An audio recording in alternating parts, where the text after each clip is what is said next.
every time LeBron James gets brought up, somebody says he stacks the deck. But the funny part about it, almost every generation has tried to create super teams. Some worked, some failed. Some couldn't even happen because of the NBA rules. Today, we're going to go through the history of that. But you got to ask, did LeBron really change basketball? Or did he just become the first superstar to do it in front of the social media? Now, what is a super team? A super team to me is multiple established all-stars on a team, built through free agency or trades, but they were built to compete immediately. Keep that in mind as we go through this video. The 2015 Warriors are the perfect example. The Golden State Warriors drafted Curry in 2009. They drafted Clay. They drafted Draymond in 2012 in the second round. They developed their core rather than going out and signing 3 established superstars. That is the thing to remember when you compare them to the Heat or even the later version of the Warriors when they got KD. Because people forget, Steph wasn't even viewed as a superstar when he got drafted. He was an unquestioned shooter. And then 2014-2015 season, we all know Steph was great, but he wasn't viewed in the same light as a Kobe, LeBron, KD, or even D-Wade at that point. And then he exploded. 24 points, 7.5 assists, 4 rebounds, 44% from 3, MVP, champion. The Warriors didn't even, weren't even thought about. The Warriors didn't even assemble 3 superstars. They developed one, drafted another, and then found Draymond. And then they watched Steph turn into an MVP. Clay wasn't considered a superstar. He wasn't even an all-star until 2015. But he was viewed as a franchise-level superstar. That's important because people sometimes look, at the Warriors and go backwards, saying they had Steph, Clay, and Draymond.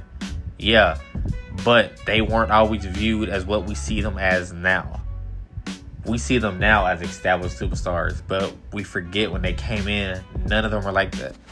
So when people say older players never had super teams, let's take it back to 1968 when the Lakers had Jerry West and MJ Baylor already. Went out, traded for that man Wilt Still, 4-time MVP, still down in the league.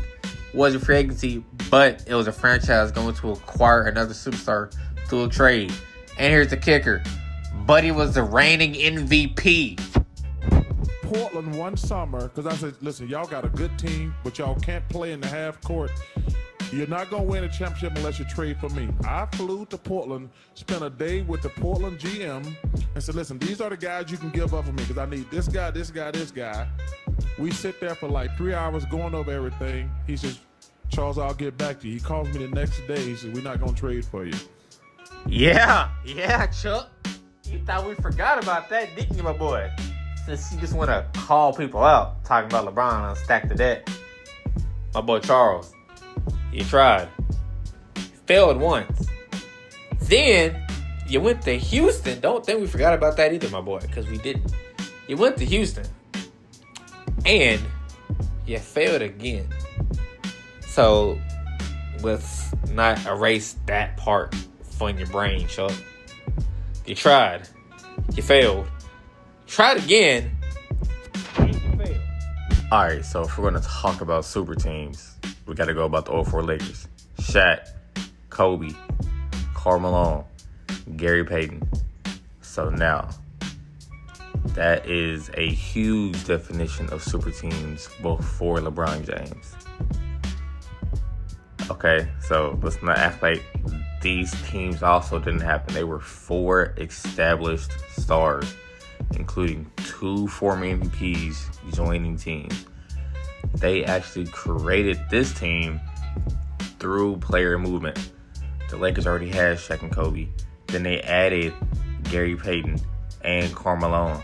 They didn't draft them. They didn't develop them. They were 2 established veterans in 03. They hit the free agency market. That's a huge difference between somebody like the 2015 Warriors. 2015 Warriors drafted Stephen, Clay, and Draymond. Developed all them people. The Lakers already had existing superstars, Shaq and Kobe. Went to free agency, signed Karl Malone, Gary Payton. Also, Karl Malone wasn't just some old guy before, Y'all say, oh, he was 40. Yeah, during the 03-04 season, Karl Malone was still hooping. He still averaged 13, 8, and 3. Also, more importantly, he was still an extremely valuable veteran. He had just been an all-star the year before that. So don't come to me talking about Karl Malone was washed. Okay? Don't say that. And he was just looking for a retirement tour. Nah. He was still an all-star when the Lakers signed him. Gary Payton was still a legitimate player even though he was 35. He had just made an all-star team also the year before.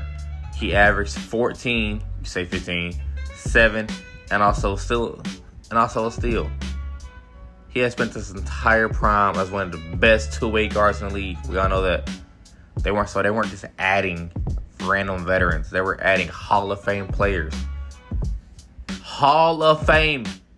The expectations were through the roof for this team. Now, they threw him out there, and let's see if they can compete. If these guys didn't win a championship, it was a failure. The Lakers had Shaq, Kobe, Karl Malone, and Gary Payton. They were expected to dominate. This is exactly the kind of pressure modern super teams get. They actually make the finals. So don't forget that. They made the finals and lost. They went 56-26. So the super team in the regular season, it absolutely worked. They didn't finish the job. The Pistons came in, beat the shit out of them. 4-1. 4-1. Let that sink in. They lost to a team that consisted of Chauncey Billups, Richard Hamilton, aka Rip, Tayshaun Prince, Rasheed Wallace, and Ben Wallace. That was just a balanced team that fit perfectly together. So, having more stars doesn't guarantee you anything, as we've seen with that. They actually fell apart after that as well. If y'all don't remember, Karl Malone left, Gary Payton got traded, Shaq and Kobe had the whole Kobe Bryant. You know that whole beef. Shaq went to Miami. So that team basically was a one and done like a Duke freshman. Wait, Celtics. Paul Pierce, big ticket. Ray Allen. 3 franchise players coming together.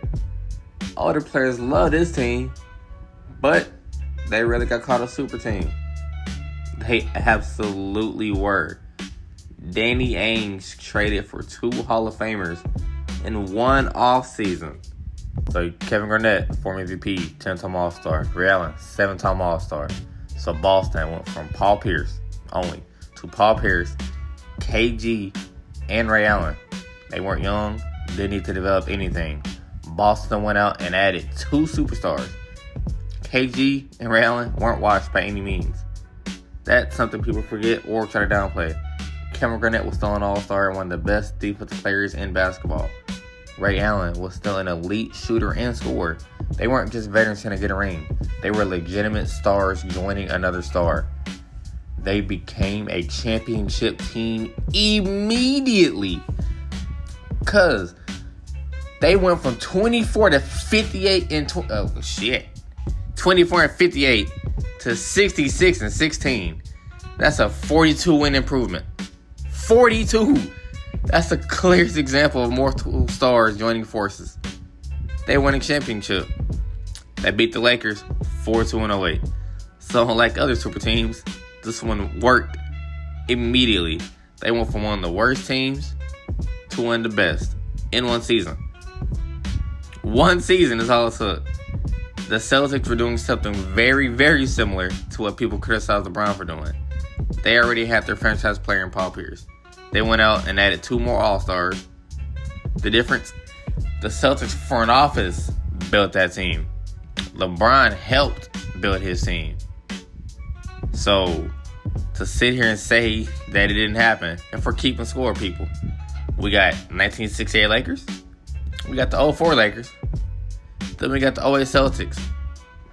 D Wade, 06 Finals. Chris Bosh, 5-time All-Star. LeBron, 2-time MVP. This is what we know Miami Big Three. The difference is, in this one, This was a player-created team. That is a huge difference.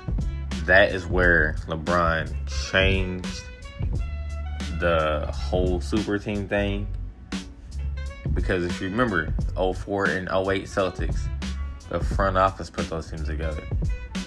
With Miami, the stars themselves had a major impact of where they wanted to play. That's why I believe LeBron James became the face of the super team era. Because now the players controlled that. We all know these expectations crazy through the roof. They weren't just brought together to win. They were brought together to dominate. LeBron himself even said that dumbass, not 1, not 2, not 3, not 4. Yeah, we all know that. That made the backlash even bigger. But as we all know, super teams don't automatically win. The Heat lose. 2011, Dallas Mavericks. LeBron struggled terribly in that series. Dallas wins 4-2. So even with the 3 superstar players on their team, they still have to figure out how to win and how to play together. That is a major part of these super teams. We'll throw them out there and think they're going to automatically win. No, you still have to learn how to play together. So LeBron didn't invent the teams. Wilt, 68, 04 Lakers, 08 Celtics. They already showed the teams can stack together elite talent. What LeBron did was he changed the player empowerment part of the super teams. Now we transition from that to maybe one of the greatest examples, KD and the Warriors. Oh my goodness. 73-9. The best regular season record of all time. What they do, yeah, fuck that. We finna go get KD too. So now, you got one of the best players in the league joining the Golden State Warriors in fantasy. Now, Steph, KD, Clay, Draymond. Complete different situation with 2015 with the Warriors. They didn't build shit. The Warriors went out and added KD. Was like, yeah, fuck that. We finna go get that. So when people try to criticize LeBron for joining Wade and Bosh, KD, yeah, way worse. Way fucking worse. Because the difference is, LeBron joined 2 stars and built something new. KD joined a team that won 73 without him. They didn't need Buddy at all. And that was also considered the ultimate super team. They were nearly unbeatable. They won a championship 2017, 2018, 16-1 in the playoffs in 2017. Finals MVP for KD both years. The Warriors showed that a super team didn't disappear after LeBron. If anything, the arms race got even crazier. But just a few years later, the NBA was arguably as balanced in years as it has ever been. Honcho, how was 2020 balanced? The Lakers weren't the only super team. People love saying LeBron stacked the deck. But look at 2020. The Lakers had Bron, AD. But that wasn't it. Look at how many other teams actually were considered to win in 2020. Lakers, Clippers, the Bucks, the Raptors, the Celtics, the Heat, the Nuggets, the Rockets. There wasn't one team with an overwhelming collection of superstar talent like the KD Warriors. The bubble even made it more interesting because of the playoffs were in Orlando. No travel, no traditional home court, no fans. Every team was playing the same environment. That made the playoffs feel more like a true test of teams themselves. Look who actually made the conference finals in the West. The Lakers, Nuggets, the East, Heat, Celtics. The Nuggets came back 3-1 twice in that postseason. Miami went from the 5th seed to the finals. That shows how unpredictable the league was. The Lakers still won. So he absolutely had AD to help him win that. The point is, the Lakers weren't surrounded by multiple established superstars. They had 2 stars, a strong supporting cast, and good chemistry. So people keep saying the 2020 LeBron stacked this team. No, he didn't. There were multiple, and I do mean multiple, duos in that league at that time. So if we learn anything today, it's that older players didn't try to build super teams. It's that they couldn't. Free agency was much different.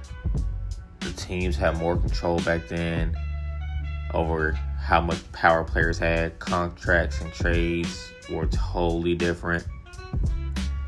So, did they have the opportunity? No, not as much as they did today. But they still found a way to do it. Even with those restrictions, teams still stacked talent.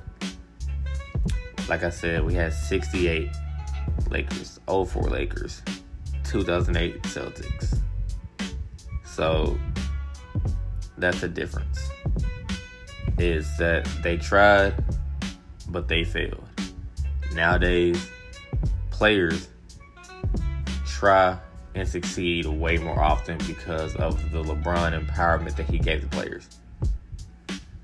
Back then, it was more front office ran. But, as we saw, if they got the chance, oh boy, did they try to do it. So, this is Big Boy Honcho, signing up.